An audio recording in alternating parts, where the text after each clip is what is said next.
टासीदेलेक नमस्कार। तिब्बत टिभीको नेपाली प्रसारणमा स्वागत छ। म लुड्रो साङपो यस सप्ताहको तिब्बत परम्परा दलाईलामा ज्यू र केन्द्रीय तिब्बती प्रशासनको साप्ताहिक समाचारहरूका साथ उपस्थित भएको छु।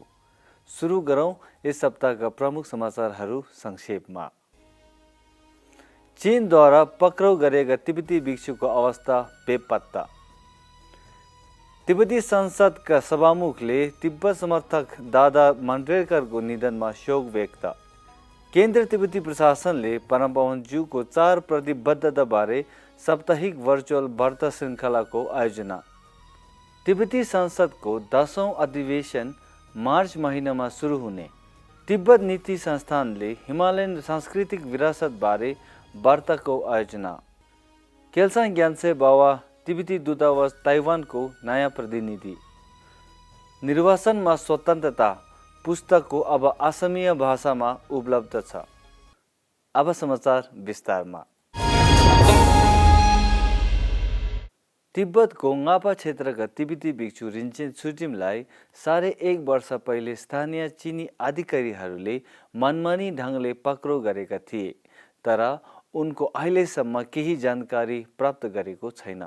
उनी तिब्बती भाषा संरक्षणका कडा पक्षधर थिए र त्यसैले अगस्त 2019मा पक्राउ गरेका थिए। अनौपचारिक तरिकाले हिरासतमा राखेको 8 महिनापछि उनको परिवारले 23 मार्च 2020मा चिनिया भाषामा आधिकारिक सूचना प्राप्त गरे, जसमा उनलाई एक विभाजनवादी भनेर आरोप लगाएको, तर उनको अवस्थाबारे कुनै पनि जानकारी उल्लेख भएको थिएन। जब उनका परिवारका सदस्यहरूले अधिकारीहरूसँग सोधपुछ गर्दा उनीहरूलाई विभिन्न समयमा विभिन्न स्थानका बारेमा बताइएको थियो र परिवारका लागि अहिले उनी जीवित छ कि छैन भन्नेमा चिन्तित छन्। भिक्षु रिन्चेन छुर्जिमलाई 2018मा विचाटमा निर्वासनमा रहेका तिब्बतीहरूसँग तिब्बत सम्बन्धी मुद्दाहरूमा छलफल र बहस गरेको आरोपमा पक्राउ गरेको थियो। तिब्बती संसद निर्वाचनका सभामुख श्रीमान पेमा चुङनेले प्रख्यात सामाजिक कार्यकर्ता र कट्टर तिब्बत समर्थक श्री दादा मान्ड्रेकरका परिवारलाई हार्दिक शोक व्यक्त गरे, जसको 2 नोभेम्बर 2020मा छोटो बिरामीपछि निधन हुनुभयो। आफ्नो गहिरो दुःख व्यक्त गर्दै सभामुखले श्री दादा मान्ड्रेकरले निरन्तर आफ्नो समय हाम्रो उद्देश्यको लागि समर्पित गर्नुभयो र हाम्रो उद्देश्यलाई सुदृढ पार्नको लागि गरेका उनका सबै योगदानहरूको लागि हामी सधैँ आभारी छौँ भन्नुभयो।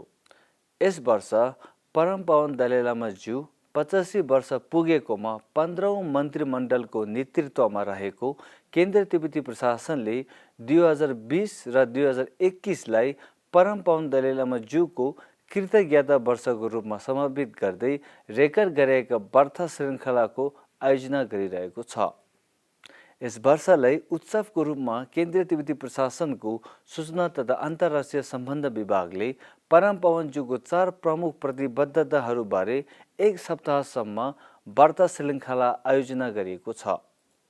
15 भाषाहरूमा 19 विभिन्न देशबाट कम्तीमा 120 वक्ताले 4 तारिक यानि आजदेखि 10 डिसेम्बरसम्म वार्ता श्रृङ्खलामा भाग लिनुहुनेछ।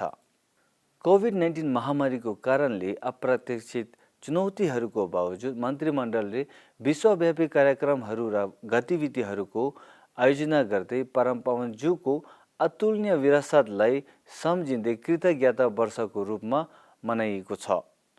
संसद सचिवालयको पछिल्लो घोषणाको अनुसार 16औं तिब्बती संसदको 10औं सत्र 15 देखि 31 मार्च 2021सम्म 15 दिनको लागि हुनेछ।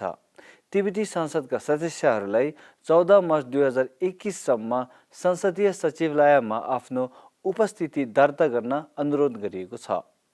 तिब्बत नीति संस्थानले हिमालयन सांस्कृतिक सम्पदा शीर्षकको अन्तर्गत वार्ता श्रृङ्खलाको आयोजना गरिएको छ, जो हिमालयन क्षेत्रका पवित्र गुम्बाबारे प्रकाश पार्न मठाधीश, प्रशिक्षक, प्रशासक, अनुसन्धानकर्ता, लेखक र शिक्षाविदहरूको प्रस्तुति हुनेछ। तिब्बती दूतावास कार्यालय क्यानबेराको चिनिया सम्पर्क अधिकारी केल्साङ ग्यान्से बावालाई तिब्बती दूतावास कार्यालय ताइवानको नयाँ प्रतिनिधिको रूपमा नियुक्त गरिएको छ। केल्साङ ग्यान्से बावा तिब्बती संसदका पूर्व सदस्य हुन्। उनले क्रमशः 14औं र 15औं संसदमा सेवा गर्नुभएको थियो। परम पावन दलाई लामा ज्यूको दोस्रो आत्मकथा निर्वासनमा स्वतन्त्र अब असमीय पाठकहरूको लागि उपलब्ध छ। भास्कर दत्त बरुवाद्वारा प्रकाशित प्रवासन मुक्त भन्ने पुस्तकको असमीय संस्करण एक प्रख्यात लेखक हिसे दोजे थुन्चीले अनुवाद गरे, जसले साहित्यिक रचनाका लागि प्रतिष्ठित पद्मश्रीको प्रापक पनि हुन्। यसका साथै आजको लागि साप्ताहिक समाचार यति नै। परम पावन ज्यूलाई कृतज्ञता वर्षको रूपमा उहाँको 4 प्रतिबद्धताबारे आयोजना गरिएको वार्ताको श्रृङ्खला आजदेखि 11 दिसम्बरसम्म हुनेछ। प्रत्यक्ष प्रसारणको लागि हाम्रो फेसबुक पेज टिबेट टिभीमा हेर्नुहोला। टासिदेले नमस्ते।